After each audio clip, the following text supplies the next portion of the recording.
नमस्कार साथियों, प्रेम की बात और फैक्ट्स वाई प्रेम में आप सभी का स्वागत है। उम्मीद करता हूं आप सभी बेहतर होंगे। दोस्तों, इस समय जो खबर चल रही है चाइना में कि शी जिनपिंग गायब हो गए, आज इसी विषय पे चर्चा करने वाले हैं और ये जानने की कोशिश करेंगे कि क्या चाइना में शी जिनपिंग को राष्ट्रपति पद से हटा दिया गया है या कोई सत्ता परिवर्तन की बात चल रही है। क्योंकि आप सभी को एक बात याद होगा, चाइना के मीडिया में या चाइना के अंदर क्या कुछ चल रहा है वो खबरें निकल पाना लगभग नामुमकिन है। क्योंकि वहाँ की सरकार जो खबर देना चाहती है मीडिया के माध्यम से, सरकारी अखबारों मीडिया के माध्यम से, वही चीज लोगों के सामने आती है। दूसरी बात, भारत जैसे देश में जिस प्रकार से डेमोक्रेसी है, चूंकि चाइना कम्युनिस्टों की एक पूरी लॉबी है, कम्युनिस्ट की सरकार है वहां पे, तो कम्युनिस्टों के अंदर डेमोक्रेसी नाम की कोई भी चीज नहीं होती। बस जिसका जिस प्रकार से आधिपत्य रहा वो उसके हिसाब से काम करता है। मतलब ये पूरा खेल जो है वो एक तरह से समझिए कि शक्ति प्रदर्शन का खेल है चाइना के अंदर, जिसमें एक भागीदारी सेना की होती है और दूसरा जो इसका अध्यक्ष होता है वही राष्ट्रपति चुना जाता है, उसी के अंदर में पूरा कमांड होता है। शी जिनपिंग पिछले 13 साल से राष्ट्रपति हैं और इससे पहले के भी जो राष्ट्रपति चाइना में हुए हैं उनको किस प्रकार से सत्ता से स्थानांतरित किया गया है, ये अगर आप देखेंगे तो आपको भी बिल्कुल पता चल जाएगा। क्यों ये बातें उठी, ये अचानक से मीडिया में जब खबर आया तो लोग कहने लगे कि क्या यह चीन के अंदरूनी सत्ता संघर्ष की शुरुआत है। अच्छा, शी जिनपिंग जब से चाइना के राष्ट्रपति बने वो लगातार ब्रिक्स समिट में जाते रहे, लेकिन इस बार कहा जा रहा है कि ब्रिक्स में वो शामिल नहीं हो रहे। ये पहली बार हो रहा है 2012 के बाद। अब इसके ऊपर ये अफवाहें उड़ रही है, कुछ मीडिया रिपोर्ट में कहा जा रहा है कि उनकी स्वास्थ्य से जुड़ी कुछ समस्या हो सकती है, जबकि कुछ रिपोर्ट ये दावा करती है कि चाइना के आंतरिक राजनीतिक टकराव इसकी बड़ी वजह मानी जा रही है। अब दूसरा एक जो सामने आ रहा है मुद्दा वो ये कि पीएलए इंटरनल कॉन्फ्लिक्ट, यह भी एक बात सामने आ रही है। नवभारत टाइम्स की रिपोर्ट के मुताबिक यह बताया जा रहा है कि पीएलए के एक वरिष्ठ जनरल के साथ टकराव के बाद चीन के अंदर एक साइलेंट तख्ता पलट की हाल में खबरें आई। तो इसी को थोड़ा सा और आगे बढ़ते हैं। आपको याद होगा 2022 में जो इनके पूर्व राष्ट्रपति थे और जब इनकी जो बैठक चल रही थी, शी जिनपिंग के बगल में वो बैठे हुए थे, उनको किस प्रकार से हाथ से पकड़कर सिक्योरिटी के बुलाकर उसको बाहर फेंक दिया गया था, ये भी काफी चर्चा में रहा था। तो बातें जो हो रही है वो ये कि क्या तख्ता पलट की तैयारी या बीमारी का बहाना। कुछ रिपोर्ट में दावा किया गया है कि जिनपिंग किसी गंभीर बीमारी से जुड़े रहे, इसलिए सामने नहीं आ रहे। वहीं दूसरी ओर चाहे अंतर्राष्ट्रीय मीडिया हो, उनका कहना है कि पार्टी के अंदर विरोध बढ़ता जा रहा है और जिनपिंग को जानबूझकर किनारे किया जा रहा है। इनकी जो हाथ में पावर है, उस पावर को धीरे धीरे कम किया जा रहा है। इतना ही नहीं, बीजिंग के ग्रेट हॉल में विदेशी नेताओं से मुलाकातें जो हो रही है, वो अब दूसरे नेताओं ने शुरू कर दी है, जिनमें जिनपिंग कहीं नजर नहीं आ रहा है। इन्हीं सब बातों से लेकर ये कयास लगा जा रहा है कि आखिर शी जिनपिंग कहाँ है।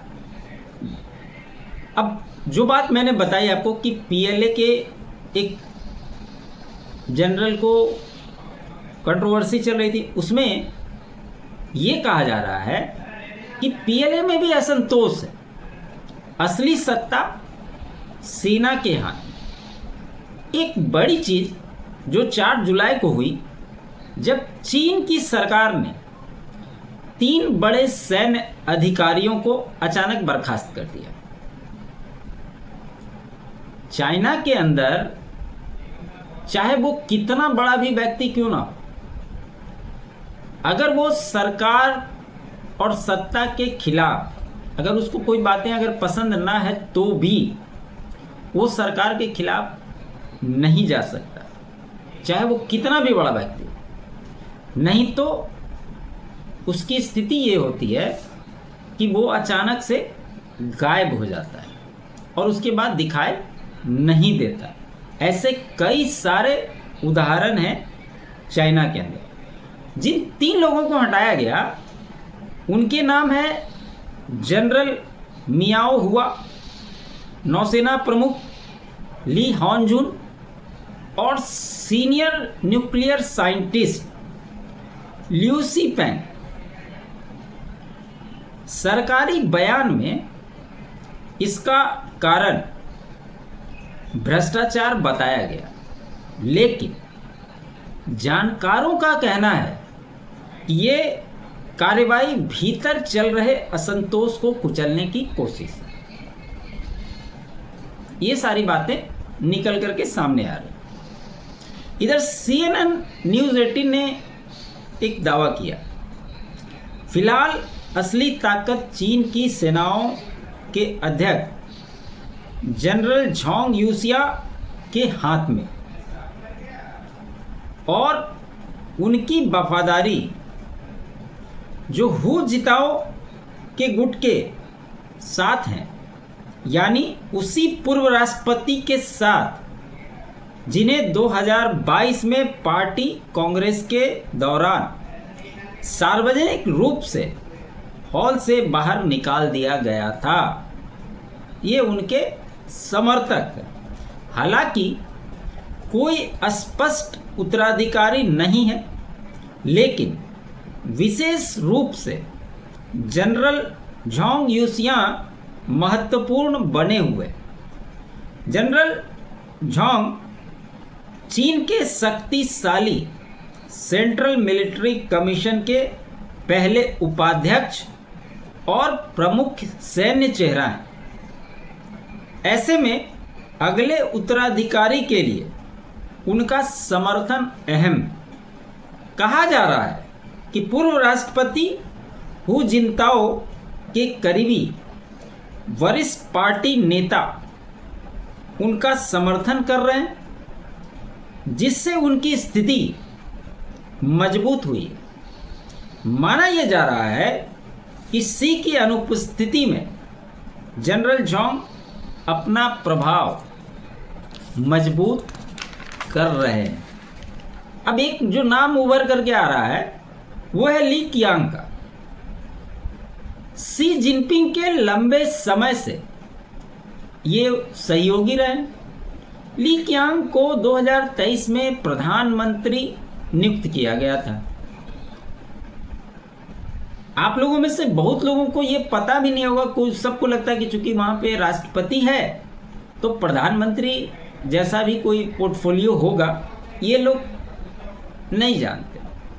लेकिन ली कियांग जो है, इनको 2023 में प्रधानमंत्री नियुक्त किया गया था।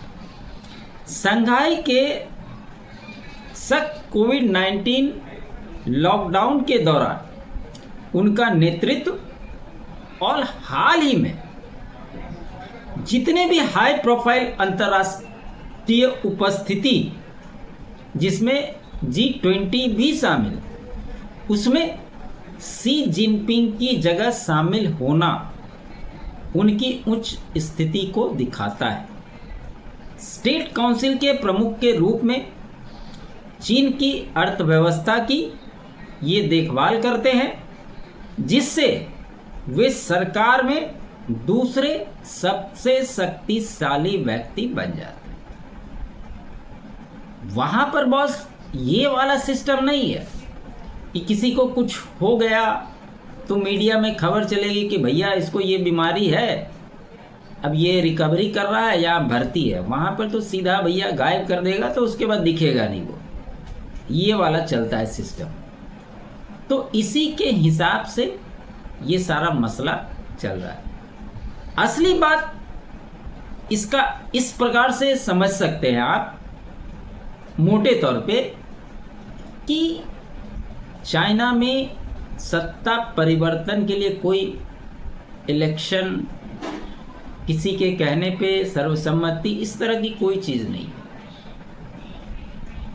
ये एक तरह से कंट्रोलिंग वहाँ के जो मिलिट्री ऑपरेशंस के हेड हैं, और ये जितने भी नाम मैंने आपको बताए ये सारे ऐसे नहीं है यहाँ पे कि यहाँ कुछ बीजेपी के हैं, कुछ कांग्रेस के हैं, उनके बीच में सत्ता की लड़ाई चल रही है, ऐसी नहीं है। ये सब है एक ही पार्टी के, सब कम्युनिस्ट पार्टी के ही। लेकिन सत्ता परिवर्तन की शुरुआत की निशानी इसी बात से लगाई जा सकती है कि जैसे जो राष्ट्रपति होता है उसको ऑटोमेटिकली धीरे धीरे दबाने की कोशिश की जाती है, उसके हाथ से पावर को कम किया जाता है। और जिस प्रकार से पिछले कुछ समय से चाइना में गतिविधियां तेज हुई है, उससे तो देखकर अभी हालात यही लग रहे हैं। और इस तरह की गतिविधियों की वजह से भारत को भी सावधान रहने की आवश्यकता है, क्योंकि जिस प्रकार से शी जिनपिंग अपने 13 साल के कार्यकाल के दौरान, हालांकि मैं ये नहीं कह रहा हूं कि वो अभी हट गए, जब से वो बने तब से आपने देखा, चाहे गलवान का मामला हो, चाहे LAC पर किसी प्रकार की गतिविधि होने की बात हो, वो कभी ताइवान को अपने अंदर मिलाने की बात करते हैं, सी चाइना सी में जिस प्रकार का वो अपना आधिपत्य जमाने की कोशिश करते हैं।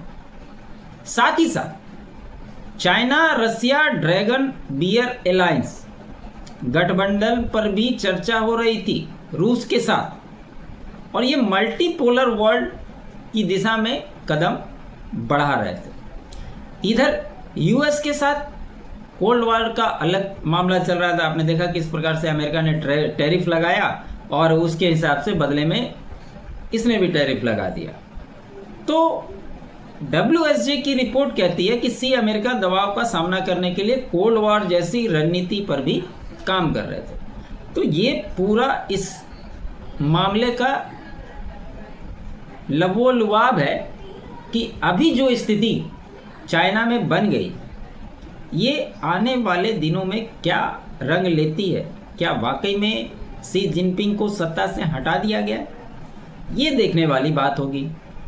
और ब्रिक्स की बैठक के बाद क्या कुछ निकल कर के सामने आता है, उस पर भी चर्चा करेंगे। साथ ही साथ खबर ये भी आई है कि विदेश मंत्री एस जयशंकर साहब चाइना जाने वाले हैं। अब वो वहाँ जाते हैं, क्या बात होती है, क्या उस पर निष्कर्ष निकलते हैं, उस पर भी नज़र रहेगी।